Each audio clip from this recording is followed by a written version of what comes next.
누구나 가장 찬란했던 시절이 있었을 겁니다. 저 역시 마찬가지였고요. 특히 저의 경우는 지금으로부터 7년 전까지만 하더라도 거의 완벽에 가까운 삶을 살았었죠. 지혜로운 아내와 착한 딸을 낳아 완벽한 가정을 이뤘고 자수성가로 이룩한 사업 역시 잘 나가고 있었습니다. 하지만 함께 동업을 했던 20년지기 친구이자 공동 창업자가 돈을 뒤로 빼돌리면서 모든 게 망가지고 말았죠. 친구가 돈을 빼돌린 방식을 아주 쉽게 설명하면 이렇습니다. 자신이 실질적으로 운영하지만 명의만 다른 사람에게 빌려 유령 회사를 설립하고 그곳을 하청업체로 속여 계약을 하는 거죠. 외부에서 보면 독립된 법인이니 저 역시도 의심하지 못했고 실제 자금이 저희 회사에서 유령 회사로 빠져나가게 설계한 거예요. 그리고 파산을 해버리는 방식이었던 겁니다. 결국 저는 그 일로 회사도 잃었지만 친구도 잃게 됐죠. 하지만 그보다 더 끔찍했던 것은 완벽하기만 했던 제 아내가 변했다는 거였죠. 정확히 아내는 저를 증오했습니다. 이것도 월급이라고 받아왔니? 나더러 이걸로 어떻게 살라는 거야? 여보, 이건 일단 회사에서 나오는 돈이고 내가 지금 하는 대리운전 일이랑 배달 일도 있으니까 조금만 기다리면 좀 더 들어올 거야. 그래서 그거 다 합하면 400은 나와? 모르겠지만 일단 400은 넘을 거야. 420 정도? 고작 20만 원 차이를 가지고 정정하는 거야? 기가 차서. 왜?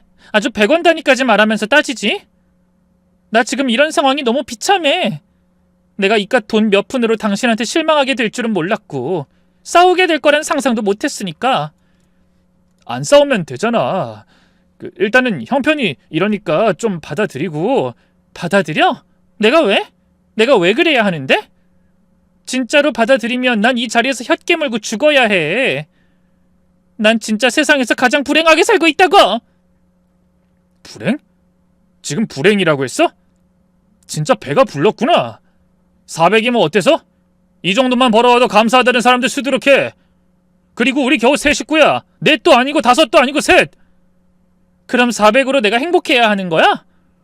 원래부터 좁은 집에 살던 사람들도 더 좁은 집에서는 못 살겠다고 하는 게 인간이야.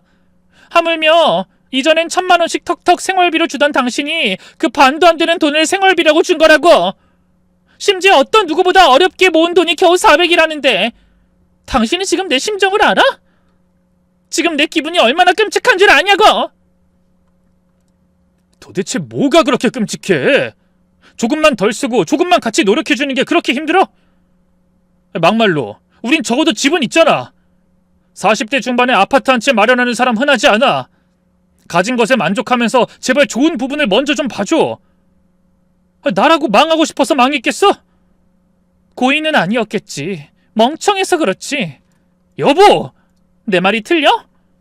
횡령한 놈은 얼마 안 살고 나와서 떵떵거리면서 지금도 잘 살걸? 우리가 손가락 빨고 있는 동안 걔들은 꿀 빨고 있을 거고. 그것뿐이게? 당신이 중소기업 다니면서 대리운전까지 뛰고 있을 때 당신 친구 와이프는 해외여행 다니고 있을 거란 말이야. 도대체 이 말을 언제까지 할 거야? 이미 지난 일이고 돌이킬 수도 없잖아. 그럼 어쩌라고? 나도 생각하기 싫은데 생각나는데 어쩌라고? 당신만 피해자인 척 굴지 마. 나도 사기당했어. 당신이란 남자가 이렇게 무능하고 멍청한지 몰랐으니까. 당신 정말 해도 너무한다. 어쩜 이렇게 사람이 바뀔 수가 있어? 내가 돈 잘 벌 때 당신은 진짜 좋은 사람이었잖아. 내가 죽으면 같이 따라 죽겠다던 그 사람이랑 같은 사람 맞아? 제가 서러워서 울먹이면서 묻자 아내는 한쪽 입꼬리를 길게 올린 뒤 말했죠. 그러게 좀 제대로 살지 그랬니? 내가 이렇게 된 건 다 당신 탓이야. 애초에 내 친절함은 다 돈에서 나오는 거거든. 여자들이 나이 들어서 우악스럽게 바뀌고 억척스럽게 변하는 게 단순히 나이 때문인 줄 알아? 아니! 그건 99% 돈 때문이고 공통적으로 무능한 남편을 둬서 그런 거야. 그렇게 억척스럽게 살아야 죽지 않고 버틸 수 있으니까 이 멍청한 아저씨야. 내가 변한 걸 탓하기 전에 무능하고 돈 없는 당신을 탓하라는 뜻이고. 알았니? 억울한 부분이 분명히 있긴 했지만 한편으로 아내가 그렇게 화를 내는 것도 이해를 했어요. 제가 사업이 망하면서 아내 역시도 저 못지않은 큰 충격을 받았을 테죠. 큰맘 먹고 조기 유학까지 보낸 딸을 학기 중에 다시 불러들여야 했고 아내가 가장 좋아했던 자동차까지 팔아야 했으니까요. 뿐만 아니라 제가 처가에 지원하고 있던 것까지 더는 할 수가 없었으니 아내 입장에서는 거의 재앙이 일어났다고 느꼈던 겁니다. 실제로 제가 봐도 장모님은 감당이 불가능할 정도였으니까요. 제 사업이 망한 뒤 집을 이사하던 날 장모님이 쫓아와 난동을 피웠죠. 백서방, 진짜 망했어? 정말로 회사가 넘어간 거야? 저는 고개를 숙이며 장모님에게 힘들게 입을 열었습니다. 면목 없습니다. 최대한 빨리 어떻게든 노력해 보겠습니다. 거짓말이지? 지금 나한테 돈 주기 싫어서 거짓부렁하는 거지? 솔직히 부자는 망해도 3년인데 뒤로 빼돌린 돈이 있는 거 맞잖아. 난 절대로 못 믿어. 이건 아니야. 장모님, 지금 저희 상황이 그렇지가 않아요. 아니 그걸로 내가 어떻게 믿어? 분명 뭔가 꿍꿍이가 있는 거야. 혜정이 네가 말해봐. 뭐야?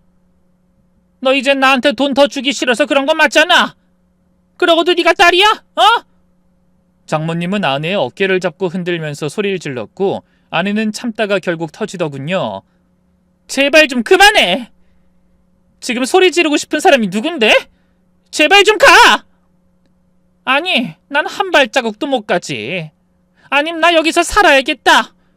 사업 망했다는 핑계로 난 내쫓으려는 모양인데 어림도 없지. 다달이 생활비에 용돈까지 꼬박꼬박 이전처럼 안 주면 난 여기서 절대로 안 나갈 거야. 내가 못할 것 같니? 어? 이삿짐은 들어오는데 장모님은 그곳에서 들어누웠고 그게 되지 않으니 옷까지 벗고 난동을 피우셨던 거죠. 결국 아내는 자신이 가지고 있던 명품 가방을 던져주고 그렇게 해서 겨우 쫓아냈던 겁니다.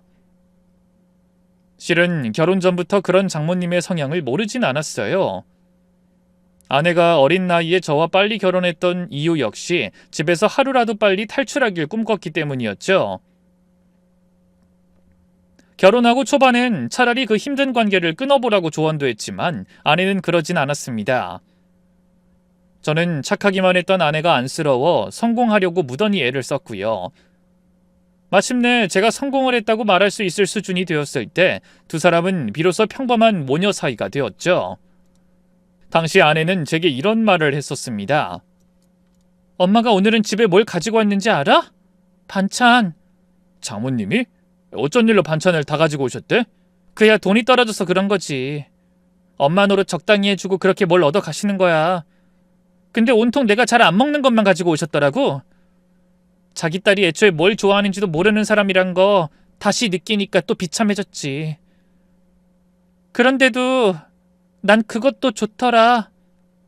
나 속도 없지? 저는 그런 아내를 안쓰럽게 보며 손을 맞잡았죠. 그럴 수도 있지. 부모랑 자식 사이가 그렇게 간단한 게 아니잖아. 평균이 있는 것도 아니고. 우리 엄만 꼭 날파리 같아. 없어졌다 싶으면 나타나고 또 잡으려고 하면 사라지고 눈앞에 나타나면 짜증이 치솟다가도 사라지면 또 나타날 거 아니까 신경이 쓰이는 게 날파리랑 진짜 똑같다니까.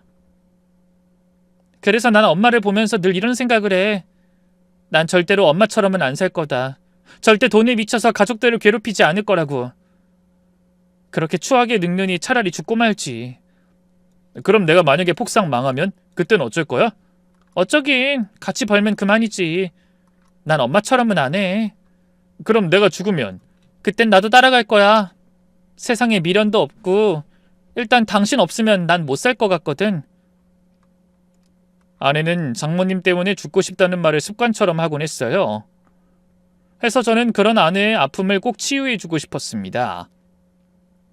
감히 누군가를 구제한다는 생각을 하면 안 된다는 걸 알았지만 적어도 아내만큼은 편안하게 살게 만들고 싶었죠. 그래서 장모님에게 매달 넉넉한 생활비를 드렸고 나중에는 작은 집까지 마련해줬습니다. 헌데 일이 그렇게 틀어지면서 아내는 절대로 닮고 싶지 않다던 장모님의 모습과 똑같아지기 시작했던 거죠. 그저 돈. 애초에 제가 당시 그 중소기업에 들어간 것도 바로 돈 때문이었어요. 사실 초반엔 좀 더 좋은 조건으로 꽤 괜찮은 중견기업에서 일을 했지만 아내는 그것조차 못마땅히 했죠. 요즘에 배달하면 450에서 500까지도 번다고 하잖아. 잘 버는 사람들은 장난 아니라고 하던데? 들리는 소문엔 그것보다 더 많이 번다고 하고. 차라리 배달을 해, 어? 여보, 이 회사도 나쁘지 않아. 무엇보다 그건 잘 버는 사람들 기준이지. 매달 그렇게 나오라는 법도 없고. 불안정하게 버는 것보다 좀 적더라도 꾸준히 하면서 올라갈 수 있는 일을 하는 게 현명한 거야. 당장 눈앞의 이익만 보고 덤빌 것도 아니고. 그렇게 현명해서 사기나 당하니? 지금 간판이 중요해? 설마 배달 일이 쪽팔려서 그래? 아니, 누가 그렇다고 했어? 내가 언제 간판을 봤다고 그래? 다른 곳엔 눈도 안 돌렸잖아. 그게 그거 아니야? 간판 때문이 아니라 이 회사 진짜 괜찮아. 다들 들어가고 싶어도 못 들어가는 수준이라고. 연봉도 좋고 복지도 있는 편이라는 거 당신도 알면서 왜 그래?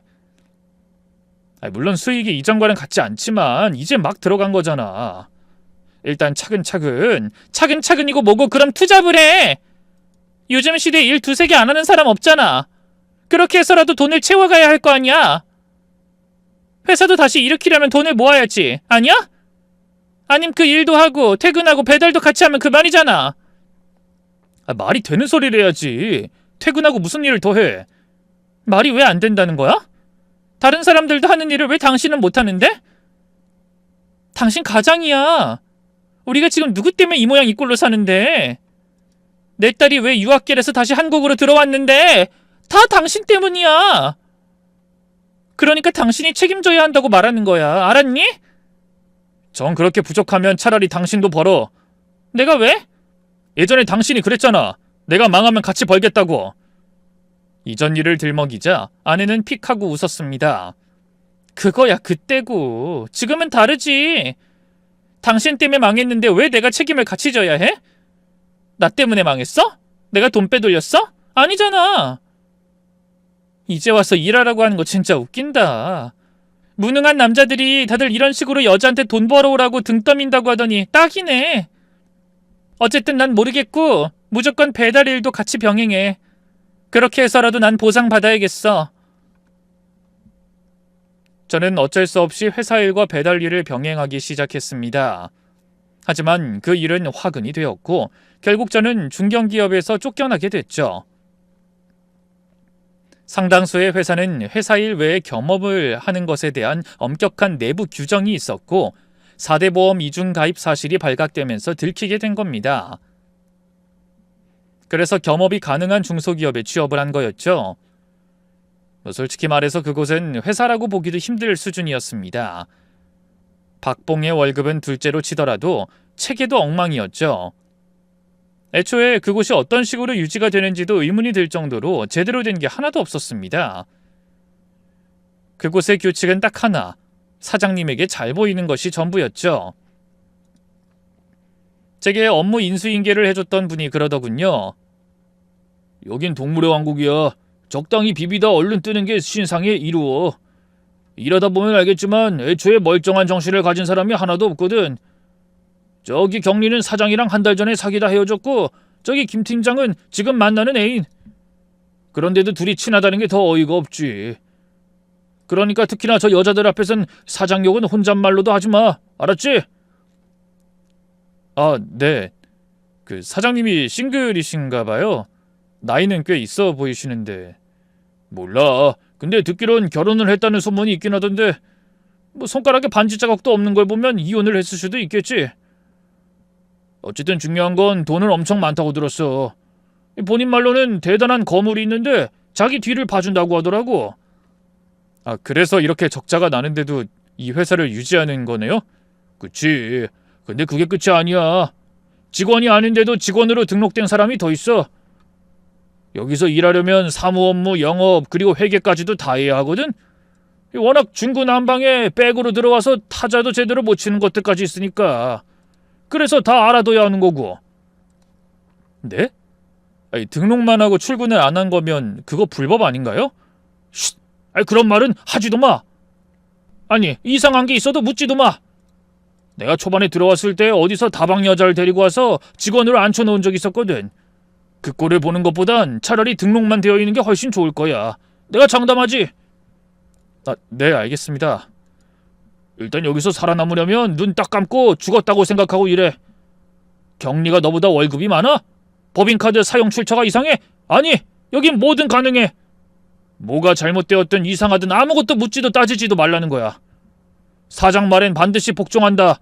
그리고 사장놀이 좋아하는 저 인간 이상한 파티 연말 모임 하는 거 꼭 참석하면 잘릴 일은 없어. 확실히 그 사람 말처럼 회사 자체는 진짜 괴기했습니다. 다니면 다닐수록 여긴 사장놀이가 하고 싶어서 만든 가상의 회사가 아닐까 하는 의문이 들 정도였어요. 실제로 어제 인사했던 직원이 오늘 사라지기도 했고 입사한 지 하루밖에 되지 않는 사람이 저보다 월급을 많이 받아가기도 했죠. 하지만 그만큼 자유로운 부분이 분명히 있긴 했습니다. 겸업도 허용이 되었고 체계가 없으니 지각을 해도 누가 뭐라고 하지 않았죠. 일을 제대로 할 줄 아는 직원이 얼마 되지 않았기에 저보다 직급이 높아도 함부로 못하는 점도 마음에 들었습니다. 무엇보다 연말과 창립 기념일, 사장님의 생일에 파티를 하곤 했는데 그건 역시 제게 그리 나쁘진 않았죠. 왜냐하면 최고급 레스토랑을 통째로 대여하고 고급 음식을 먹을 수 있었기 때문이었습니다. 매일 제 직업과 돈벌이에 툴툴거리던 아내도 그날만큼은 기분이 좋아지기도 했죠. 작은 회사 운영한다더니 사장 이 꼴에 입은 또 고급인가 보네? 여기 아무나 올 수 있는 곳 아닌데 여길 통째로 대여할 줄은 몰랐네? 더구나 와인도 잘 골랐고. 그치? 이 와인 당신이 좋아했었잖아. 오랜만에 먹네. 그러게. 전엔 이깟 와인은 집에 굴러다니던 건데 이렇게 먹으니 기분이 거지 같아. 에이 여보 또 왜 그래 좋은 날에. 뭐 나쁘진 않다는 거야. 예전 생각하니까 약간 심란한 거고. 그 정도는 표현할 수 있잖아. 그야 그렇지. 그래도 돈 열심히 벌어서 조만간 둘이서 여기 또 오자. 내가 얼른 돈 모아서 사업 다시 일으킬게. 나 아직은 젊어. 당신도 젊고. 그러니까 조금만 고생해줘. 말만 하지 말고 그럼 얼른 빨리 해보든가. 진짜 미치고 팔짝 뛸 것 같으니까. 내가 아니라 우리 딸을 위해서라도 제발 좀 다시 어떻게 좀 해보라고. 알았어. 내가 더 노력할게. 노력이 아니라 결과를 증명해 보이란 뜻이야. 하루 24시간이 모자랄 정도로 노력해도 아내와의 사이는 다시 이전처럼 돌아가진 못했어요. 저 역시도 너무나 변한 아내의 모습에 실망도 했죠. 하지만 그런 아내와 이혼을 생각한 적은 단 한 번도 없었습니다. 왜냐하면 적어도 제 딸에게만은 지극정성이었기 때문이었죠. 그때 당시 중학교에 막 입학한 딸을 위해서 아내는 뭐든 다 해주려고만 했습니다. 비록 저에게 하는 행동은 매몰차게 변했어도 딸에게만은 이전과 크게 다르지 않았던 거죠. 그러다 보니 아내가 절 미워하는 이유를 이해했고 자식 교육에 열정적이었던 아내가 독서실만 보내는 게 얼마나 괴로울지 짐작이 갔던 겁니다. 그래서 저는 더 이를 악물고 노력했고 돈을 모아갔죠. 그러다가 바로 사건의 그날이 다가왔습니다. 그날은 퇴근 후 대리를 띄고 집으로 왔는데 집에는 딸도 아내도 보이지 않더군요. 처음엔 둘이서 집 앞이라도 갔나 했는데 딸에게 전화를 거니 독서실에 있다고 했습니다. 마침 비도 추적추적 내리기 시작해서 우산을 들고 나섰죠. 사실 사업이 망해서 이렇게 살게 됐다고 해도 제게 꼭 나쁜 것만 있지는 않았어요. 바로 딸과의 사이가 이전보다 가까워졌기 때문이죠. 어린 나이에 유학을 가서 훌쩍 자라온 딸은 초반에 저와 있는 것 자체를 어색해했습니다. 그런데 좁은 집에서 계속 부딪히다 보니 부쩍 가까워졌고 저는 마냥 그게 좋았죠. 쌀쌀한 밤 공기에 기분이 좋아서 성큼성큼 걸어가는데 익숙한 목소리에 걸음을 멈췄어요. 자기도 참, 이러다 들키면 어쩌려고 자꾸 이래. 내가 그렇게 보고 싶어? 그럼 나 요즘에 잠도 제대로 안 와. 너랑 살고 싶어서. 네가 그 새끼랑 같은 공간에서 숨 쉬는 것조차 싫고 막 상상하면 속이 부글부글 끓고 그래. 아마도 이게 사랑인가 싶고. 아잉 몰라. 그럼 나한테 확신을 좀 주든가. 나랑 살겠다, 결혼하겠다 이런 게 먼저 아니야? 매번 냄새만 풍기고 확답은 왜 안 줘? 나랑 안 살고 싶어? 아이, 살자. 결혼하자. 그까짓 거 못할 게 뭐 있어. 우리 둘이서 잘 살아보자고. 진짜? 진짜지? 역시 우리 자기가 최고야. 저는 그 자리에서 멈춰버렸습니다. 숨을 멈추고 있다는 것도 인식하지 못하고 못에 박힌 것처럼 그들의 모습을 눈에 담았죠. 서로 포옹하고 입을 맞추고 아쉬운 듯 작별하는 그 장면까지 모두 보았던 겁니다. 바로 제 아내와 저희 회사 사장의 모습을 말이에요. 헌데 더 웃긴 건 인기척이 느껴졌는지 이내 두 사람도 절 발견했다는 겁니다. 사장님은 당황했는지 차에 올라타서 바로 그 자리를 떠났고 아내 역시 좀 놀란 것 같았지만 표정을 갈무리하더군요. 당신 지금 이게 무슨 짓이야? 우리 회사 사장 맞지? 사장이랑 너 두 사람 뭐야? 언제부터야? 도대체 두 사람 그래서 뭐? 맞아. 나 당신 회사 사장이랑 진지하게 만난 지 4달은 넘었고. 그게 왜? 그게 왜? 당신 미쳤어? 이거 불륜이야. 누가 아니라고 했어? 오해라고 변명이라도 했니? 아님 뭐 선생처럼 나 가르치기라도 하게? 불륜은 나쁜 거라고? 회초리라도 들고 종아리라도 거두라고 하고 싶은 거야? 그런 거 아니면 나도 충분히 아니까 설교할 생각은 집어치워. 짜증나게 굴지 말고. 야, 정신 차려! 지금 뭘 잘했다고 오히려 당신이 큰 소리를 내? 그런 당신은 뭐가 그렇게 당당해서 내 앞에서 큰 소리를 내? 사업 쫄딱 말아먹고 자기 아내 고생시키고 딸 하나 있는 것도 제대로 못 가르치는 무능한 인간이면서 감히 뻔뻔한 건 당신이야! 애초에 난 당신이 중소기업 일개 말단 직원에 대리운전이나 하는 놈이라는 걸 알았으면 결혼도 안 했어. 어이없고 기가 막힌 건 나라고! 그러니까 차라리 이혼해줘. 진짜 당신 돌아도 단단히 돌았구나. 이혼 소리가 지금 누구 입에서 나오는 거야? 나와도 내 입에서 나와야 맞는 거지. 뒤에서 이런 짓이나 저질러 놓고 뭐 어쩌고 저쩌? 그럼 당신이 해달라고 말하든가. 누가 말하는 게 중요해? 어차피 들켰고 우리 가정은 돌이킬 수 없게 됐고 난 선택을 했을 뿐이야. 그러니까 당신도 선택하시라고. 아까 들었잖아. 우리 결혼하기로 했고 서로 마음 확인한 거. 못 들었다고 하진 않을 거지? 우리 딸 생각은 안 해? 당신 딸이 상처받을 건 생각 안 하냐고! 우리 딸도 부자 아빠 더 좋아하겠지. 당신처럼 찌질찌질한 인간이 아니라 자동차도 하나 없어서 우산 딸랑 들고 딸 데리러 가는 아빠? 야, 나라도 싫어. 내가 제이라고 해도 유학 보내주는 새아빠랑 더 같이 살고 싶을걸? 그러니까 양육권도 포기하고 이만 갈라서자고. 저는 순간 눈이 돌아서서 집으로 가려는 아내의 팔을 잡았죠. 정신 똑바로 차려. 저 인간 회사에서 만나는 여자만 둘이야. 그게 전부가 아니라 술집 다방 가릴 것 없이 여자들한테 돈 퍼나르는 그런 인간이라고.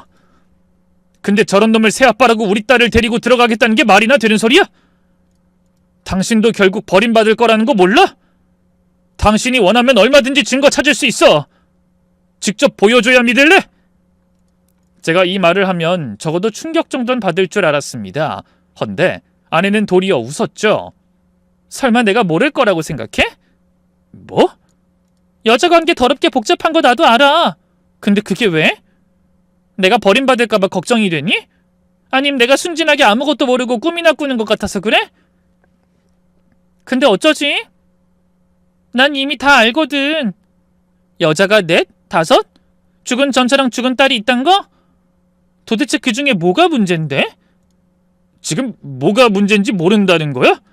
모르는 건 당신 같은데? 능력이 있으니 계집질하는 거 정도는 나 얼마든지 버틸 수 있어. 내가 그런 여자라서 저 남자도 나랑 결혼하겠다고 마음먹은 거고. 뭔가 착각하는 모양인데 내가 진짜로 못 견디는 건 능력도 없으면서 헌신적인 당신 같은 놈이야. 알겠니? 미쳤구나. 진짜 미쳤어. 됐고, 이혼이나 해줘. 더는 시간 낭비, 감정 소비하기 싫으니까 최대한 빨리 하고 싶네. 참고로 하나 남은 이 집을 반으로 나누니 쪼개니 그런 치사한 거 안 할 거야. 갖고 꺼져. 아내는 제 손을 뿌리치고 들어갔고 저는 그 자리에 그대로 서 있었죠. 보통 불륜을 들키면 발뺌하고 거짓말이라도 하는 게 보통인데 막상 너무나 당당하니 눈물조차 나오지 않더군요. 딸이 갑자기 나타나지 않았다면 아마 저는 그 자리에서 몇 시간을 서 있었을 겁니다. 아빠, 우산은 들고 있으면서 몸은 왜 이렇게 젖었어? 깜빡했네. 우리 딸 데리러 갔어야 했는데 아빠가 좀 늦었네. 괜찮아, 나 우산 있었어. 그리고 바로 코앞인데 뭘 데리러 와, 아빠. 아빠 괜찮아? 지금 창백한데 무슨 일 있어? 아니야. 아빠가 무슨. 일단 가자. 근데 넌 왜 이렇게 물에 빠진 생쥐꼴을 했어? 감기 들겠다. 얼른 들어가자. 너 들어가는 거 보고 아빠 일 때문에 잠깐 한 번 더 나가야 할 것 같아. 손님이 있는데 단골이라서 놓칠 수가 없는 콜이네. 딸은 그런 저를 보며 입술을 삐죽 내밀었죠. 엄마가 또 쫓아낸 거야? 아빠 충분히 잘하고 있어. 그러니까 너무 무리하지 마. 응? 고맙다, 제이야. 아빠 다 잘 될 거야, 진짜. 저는 딸을 집으로 들여보내고 그날 아예 집으로 들어가지 않았습니다. 허름한 모텔에 자리를 잡고 그곳에서 눈물을 쏟아냈죠. 차라리 어설프게나마 변명이라도 했다면 그렇게까지 비참하진 않았을 겁니다. 하지만 아내는 놀라울 정도로 태어냈죠. 그러니 제가 집에 들어가지 않는 것쯤은 아무렇지 않을 거라는 게 짐작이 가더군요. 배신을 당한 쪽이 더 가슴 아파하고 있으니 어쩐지 뱃속이 뒤틀리는 기분이 들었습니다. 그래서 저는 더욱이 오기가 생기더군요. 절대로 원하는 이혼은 해주지 않겠다고 다짐했던 겁니다. 헌데 아내는 보통이 아니었죠. 자신의 불륜을 밝혔음에도 꿈쩍하지 않으니 특단의 조치를 취했던 겁니다. 바로 장모님 말이에요.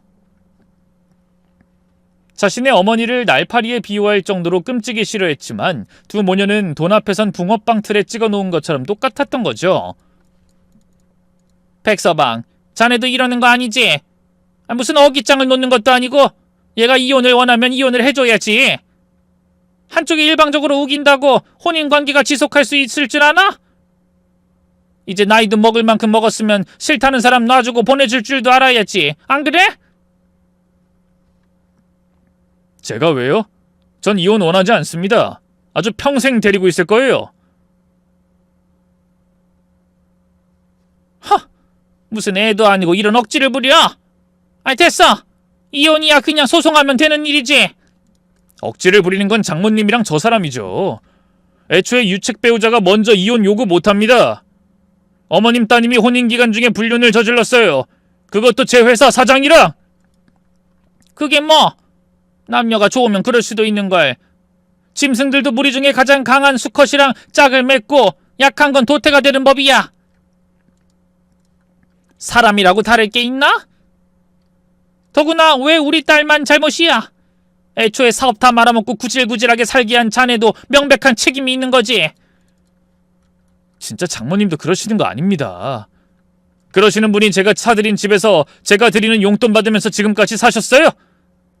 제발 좀 양심이 있으세요. 적어도 자신의 딸이 잘못된 방향으로 가면 부모가 그걸 이끌어야지.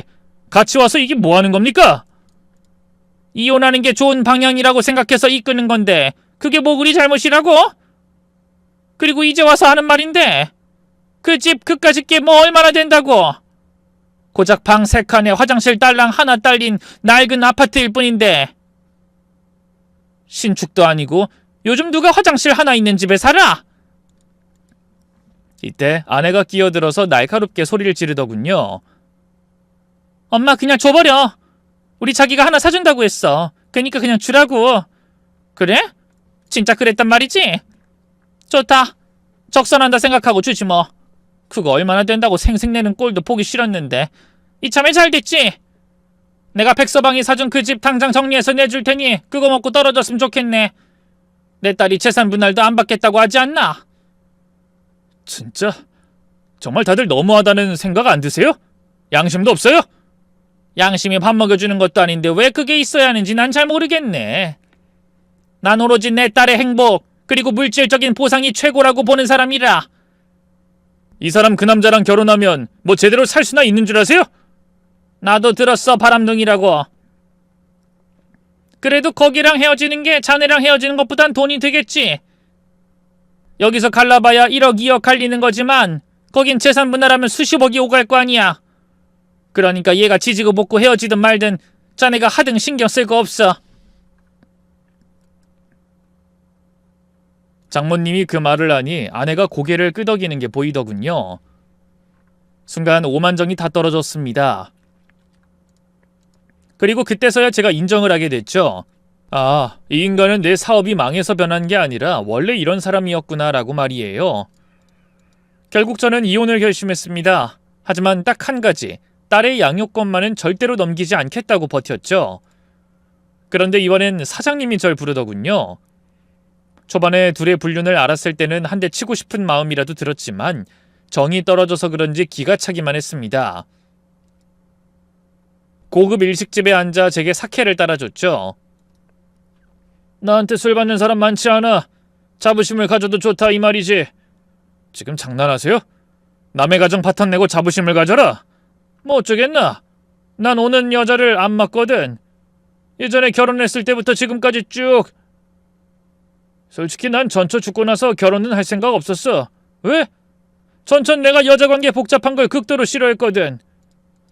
죽던 날도 딸내미랑 내 뒤 따라오다가 쾅 이렇게 사고가 난 거라. 어찌나 미안하던지. 그땐 나도 놀라서 뒤로 나자빠질 뻔했지 뭔가. 그렇게 미안하심 계속 혼자 사시죠?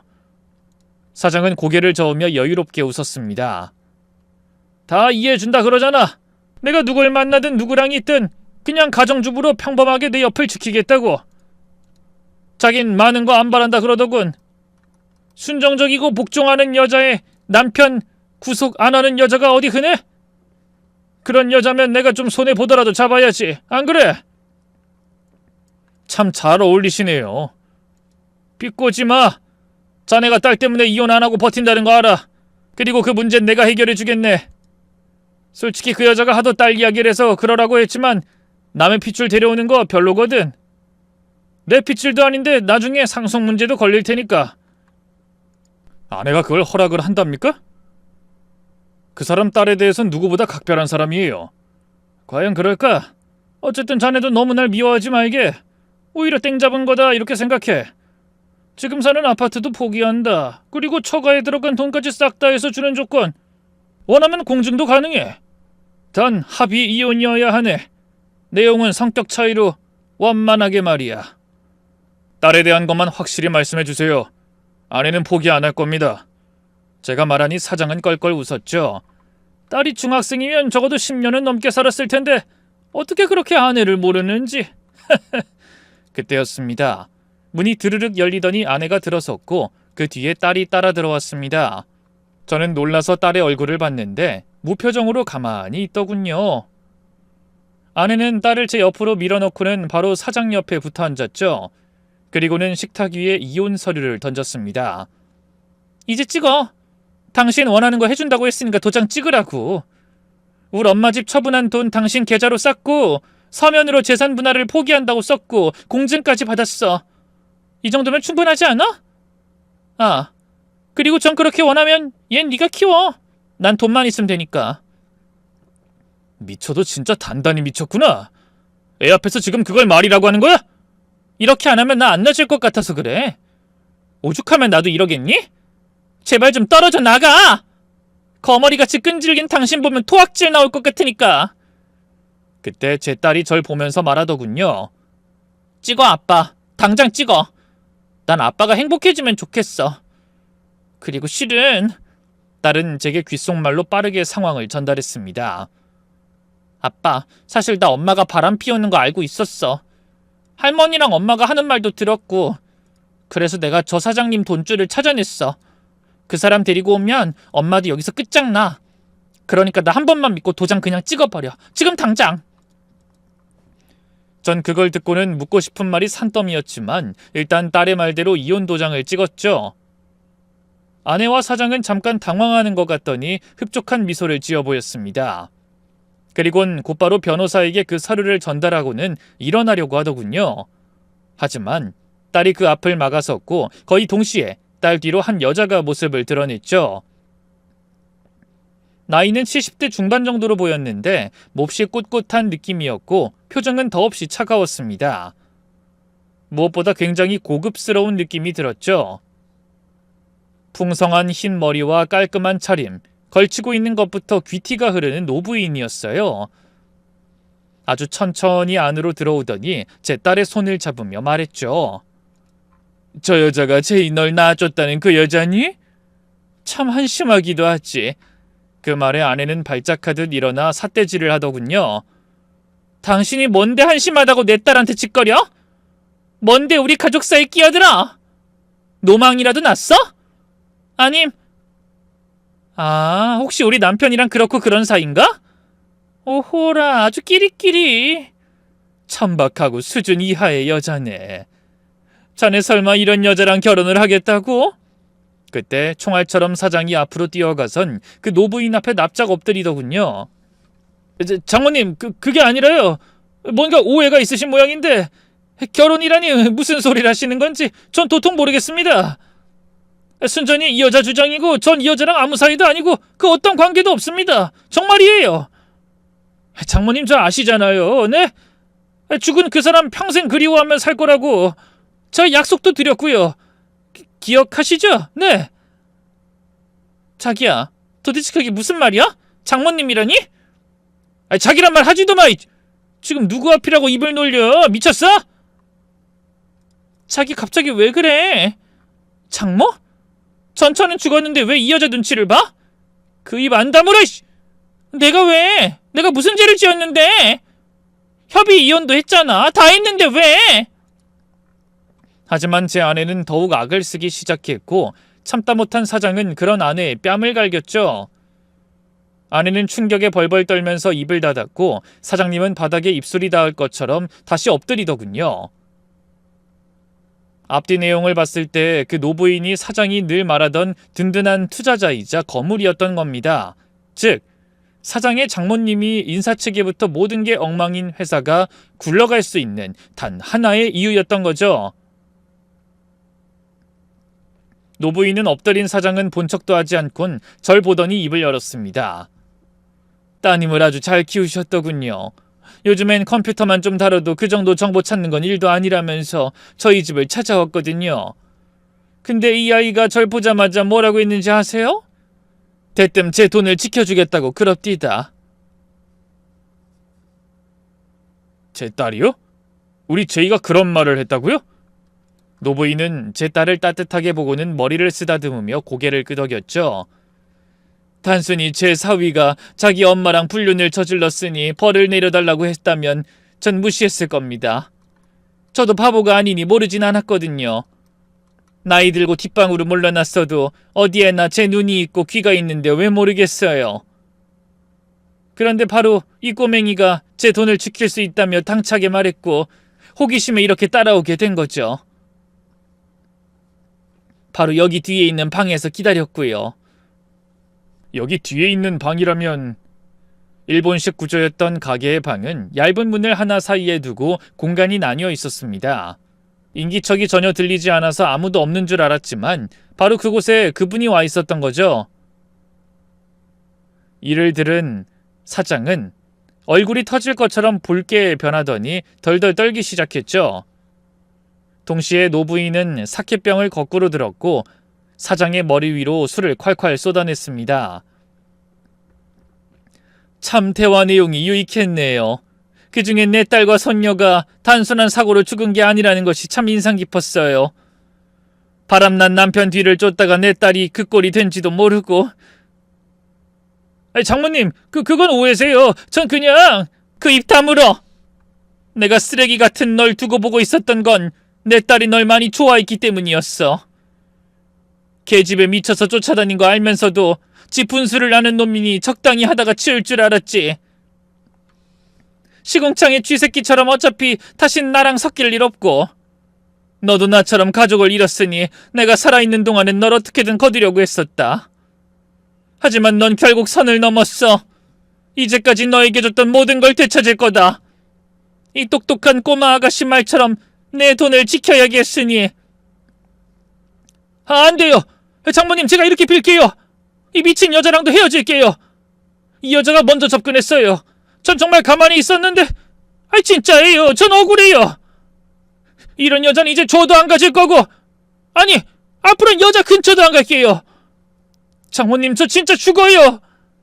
사장은 눈물 콧물 쏟아내며 오열했습니다. 그걸 보고 있던 아내의 표정은 종이장처럼 구겨졌죠. 그러더니 아내는 차마 입에 담을 수 없는 욕설을 쏟아냈고, 두 사람이 얼마나 깊은 사이였는지까지 다 말하기 시작했습니다. 그러자 사장은 그런 아내의 멱살을 잡고 흔들었죠. 그 입 안 다물어! 내가 왜? 미쳤어? 날 버린다는데 내가 가만히 있을 것 같아? 난 절대 혼자는 안 죽어! 야이씨, 미친! 하긴 지 딸년까지 버린다는 게 정상은 아니지. 됐어! 넌 이제 장모님 아니라고 해도 다신 안 봐! 다시 네 남편한테 돌아가든가 마음대로 해! 아마 그때서야 아내는 정신을 차렸던 것 같습니다. 반쯤 뒤집혔던 눈빛이 돌아왔고 이내 저와 딸의 얼굴을 번갈아 보더군요. 당연히 저는 그 자리에서 일어났습니다. 아내가 뭐라고 말하기도 전에 딸의 손을 잡았고 밖으로 나갔죠. 하지만 노부인은 바로 뒤따라오지 않았고 사장이 오열하고 뒤집어지는 소리만 들릴 뿐이었습니다. 비로소 딸과 저 둘만 남았을 때 딸은 그간의 일들을 모두 들려줬어요. SNS를 동원하고 각 주소지의 등기부 등본까지 모두 확인을 해서 주소를 알아냈다고 했죠. 또 그 노부인을 이곳으로 데리고 오기 위해 무려 한 달 동안 그 집 앞에서 서 있었다고 했습니다. 늦은 밤까지 독서실에 있었던 게 아니었던 거죠. 너 정말 어쩌려고 그랬어? 왜 아빠한테 말을 안 했냐고? 그럼 그날도 비를 맞으면서 그 집을 찾아갔던 거야? 그래서 물에 빠진 생쥐꼴이었던 거고? 미안해, 아빠. 근데 차마 말을 할 수가 없었어. 매일 잠도 못 자고 엄마한테 내몰리던 나가는 아빠한테 말이 나오지가 않았어. 미안해, 아빠. 아니야, 이 아빠가 미안해. 너한테 그런 짐까지. 아빠가 다 잘못했어. 저는 딸과 함께 눈물을 흘렸습니다. 저를 위해 소리 없이 싸워준 딸에게 고마워서 또 미안해서 눈물이 쏟아졌죠. 헌데 눈치 없이 아내가 저희 곁으로 와서는 뜬금없이 이혼 취소 소송을 할 것이라고 말하는 겁니다. 딸이 끼어들어서 모든 걸 망쳤으니 이혼하지 않을 거라고요. 또한 설령 이혼을 하더라도 정당한 재산 분할을 받겠다고 했습니다. 그러더니 돌연 딸을 위해서라도 차라리 그냥 같이 살자며 제 손목을 잡더군요. 저는 바로 뿌리치며 말했죠. 거머리처럼 달라붙지 말아달라고 한 건 당신이야. 이제 와서 이러는 건 아니지? 여보, 그럼 나들 어쩌라고? 엄마는 매번 저렇게 돈 때문에 날 들들 볶고 당신이 절절거리면서 대리나 뛰고 다녔잖아. 나한텐 미래가 없었어. 솔직히 당신만 아니면 난 저런 인간이랑 살 생각도 안 했을 거야. 어쨌든 당신 탓도 있잖아. 여보, 잘못했어. 어? 잘못? 당신은 끝까지 내 탓만 하고 있어. 모든 게 당신 선택인데. 아내는 씩씩거리더니 제 손을 다시 잡았습니다. 잘할게. 나 당신 없으면 이제 죽어. 내가 죽길 바라는 거야? 어? 지옥에 떨어지려면 이젠 혼자 떨어져. 날파리처럼 굴지 말고. 아내는 뒤늦게 딸의 손도 잡았지만 딸은 저보다 더 신경질적으로 밀어내더군요. 나보다 돈을 선택한 엄마라면 난 그런 엄만 필요 없어. 다신 얼씬도 하지 마. 제이야, 엄마한테 어쩜 이렇게 매정할 수가 있어? 아까 그 말은 그냥 정을 떼려고. 그러지 말지 그랬어. 이미 떨어져 나간 지 오래라 억지로 뗄 필요도 없었거든.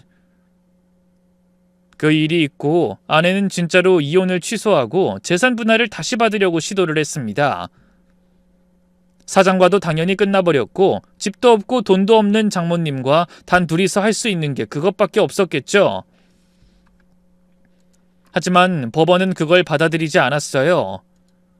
서면으로 재산분할 청구권을 포기한다는 합의서에 도장까지 찍었고 심리적 압박, 기망, 협박 등을 당해 부당하게 포기한 것도 아니었기 때문이었죠. 더구나 장모님의 집을 처분한 건 역시도 순수하게 제 돈으로 산 게 입증이 가능했기 때문에 오히려 빌린 돈을 갚은 꼴이 되었던 겁니다. 결국 누구보다 돈에 미쳤던 두 사람은 완전히 빈털터리가 된 거죠.